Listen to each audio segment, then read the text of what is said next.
Hello বন্ধুরা, এই যে সোমবারের দিন, সোমবার হলো জিরা, কালো জিরা, লঙ্কা আর হচ্ছে পেঁয়াজ, এই তিনটা দিয়ে এই আজকে রান্নাটা হয়ে যাবে। আমি তেল দিলাম, কড়াই বসানোই ছিল, এখন আমি তেল দিলাম। তেল এই রান্নাটা খুব সহজ রান্না। এটা যখন যখন কিছু থাকে না তখনই আমি এই রান্নাটা করি। এই যে এখন আমি দেখলাম গরম হলো কি না। এখন আমি সোমবারে যে কালো জিরা দেবো, প্রথমে কালো জিরা, তারপরে হলো লঙ্কা, তারপর পেঁয়াজ। যেমন কালো জিরা দিচ্ছি,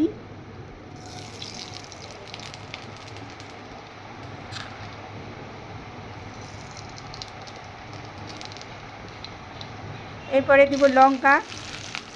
লঙ্কা দেওয়ার পরেই পেঁয়াজ দিয়ে দেবো, দিয়ে একটু নাড়ানাড়ি করবো। দেখতে থাকুন। এইটা হলো আমি নিজে করেছি, কেমন লেগেছে বলবেন। আর এইটা আমাদের এইটা এইটা আমার মেয়ের খুব প্রিয়। মানে স্কুল যাওয়ার সময় আমি করে দিতাম, তাড়াতাড়ি হয়, কিছু তেমন কিছু লাগে না। এটা বেশিক্ষণ ভাজতে হবে না, অল্প ভেজেই আলু ধুয়ে আলু দিয়ে দেবো। এই যে আলু ধুচ্ছি, আলু ধুয়ে এখন আলুগুলো ছেড়ে দেবো। একবার ধোয়া হয়ে গেছে, তারপরে আবার ধুচ্ছি, ধুয়ে আপনাদের দেখালাম যে আলুটা ধোয়া হয়েছে। এবার আমি আলুগুলো ছেড়ে দেবো।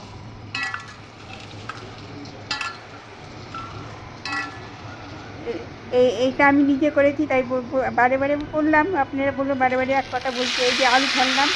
আর এই এই ভিডিওটা কেমন লেগেছে আপনারা কমেন্ট করে জানাবেন। যে এখন আমি এই যে কিছুক্ষণ নাড়ার পর আমি এই যে লবণ আর হলুদ দেবো। এটা মধ্যে আর কিচ্ছু লাগে না।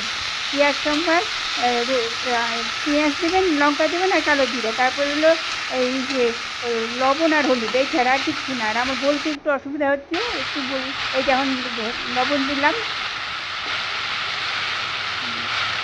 এরপরে হলুদ দিব। এবার একটু নাড়ানাড়ি করবো। আজকে গরম জল করিনি, আজকে ঠান্ডা জলই দিয়েছি, কারণ এটার মধ্যে গরম জল লাগে না, বেশিক্ষণ লাগে না তো, ওর জন্য। আর বেশি জলও লাগে না, তার জন্যই। আর এই রান্নাটা আপনাদের কেমন লাগলো লাইক কমেন্ট শেয়ার করবেন। আর আমার কোথাও ভুল বা কিছু হলে সেটাও বলবেন, তাহলে বুঝতে সুবিধা হবে। আমি একা একা করে কি প্রথম করলাম। এবার জল দিলাম। জল দিয়ে একটুখানি রেখে দেবো, তারপরেই নামিয়ে ফেলবো। উতাল আসলে যে হয়ে গেছে, এখন নামাবো। নামিয়ে এটাকে আপনাদের দেখাচ্ছি। গ্যাস অফ করলাম, এবার নামাবো। দেখুন মাখামুখ হয়েছে। এবার নামিয়েছি, নামিয়ে আপনাদের কেমন লাগলো বলবেন। আমি নিজে করেছি, ভুল ত্রুটি কোথায় হয়েছে সেটাও বলবেন। ভালো থাকুন, সুস্থ থাকুন, এইভাবেই চলবে। আর পরের রান্নার জন্য আবার দেখুন। আর পরে ভালো কিছু দেখতে হলে আমার রান্নার দিকে চোখ রাখুন। এটাই ছিল আজকে। পরে আরেকটা রান্না ভালো দেখাবো।